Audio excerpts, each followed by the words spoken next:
Hi and welcome, I'm Donna and we're on number 6 of our Cast On Toolkit series and we're looking at cast on number 5. Following on from last week where we looked at the continental cast on, we're going to be looking at a variation on this, and it's called either Twisted German cast on or Old Norwegian cast on. Same name, same cast on, different names. So this is going to give you still a nice neat edge, but it's going to be really good for any projects that you've got that need a bit more stretch on the edge. So thinking about the top of socks, thinking about if you're doing them top down, thinking about the if you've got mitts that have got to have a tight cuff on, you really need that extra stretch. Now it's really relatively easy. There's just a little twist for this cast on that will really be a game changer for you if you've struggled to keep those edges loose or stretchy enough for those sorts of purposes. So that's it really. Pull up a seat, pick up your needles and yarn, and let's get started. Okay, so this is the Twisted German or Old Norwegian cast on. It's great for ribbons because it's got a bit more stretch than you might normally have. It's another long tail cast on, so you cast on with one needle and a longer length of yarn. If tension can be an issue, you've got options there. You can use a needle that is a size or two larger than your project is going to be, or if you've got smallish needles, so that's 4mm or anything less, you can use two needles together when you cast on. For simplicity, I'm just going to use one needle to show you this. As it's a long tail cast on, you're going to want to make sure you've got enough length there to cast on all your stitches because it gets worked double. I tend to guesstimate this by winding the yarn around my needle once per stitch, and that leaves you ample. You don't have to start with a slip knot with a long tail cast on. This is similar to the continental we looked at last time, where you do this sort of slingshot position. You can start without a slip knot or with.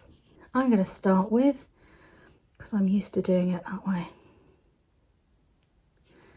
Okay, so I've got my working yarn, that's the tail that's attached to the ball there, and the other one in front of me.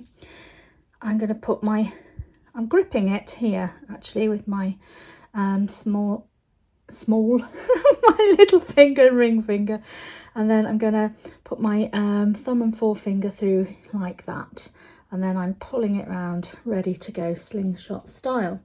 So this is where there is a bit of a twist on what we did previously. We're going to go under that loop, back through there, then we're going to go and get the yarn from our finger, and then we want to come back through that loop, and to make that easier we dip our thumb down. Okay, and there it is. I'll do that again. So we're going under both these, but then back through there, over to the finger strand, pick that up, and we're coming back through, and to make that easier we just drop our thumb as we do that. And through there, over, pick up that strand, dip our thumb down to come back through and let that go.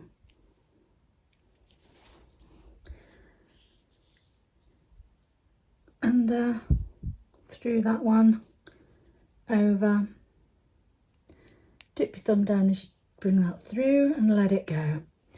I'm going to do this a few times because it does take a moment to figure out what's going on there. So, but persevere, because it'll be worth it to get a really good edge for your ribbed sock, for example. Nice little stretchy edge.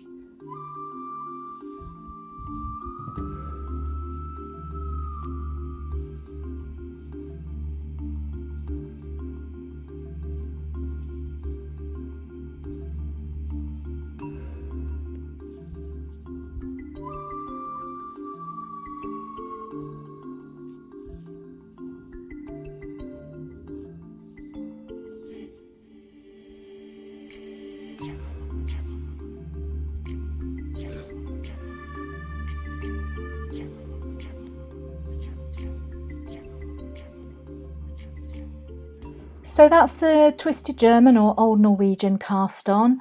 If you're new to doing long tail cast on using that sort of slingshot kind of position or cat's cradle, I know it can feel a bit challenging, but honestly it's so worth persevering, and once your fingers remember that, you won't have to worry so much about it.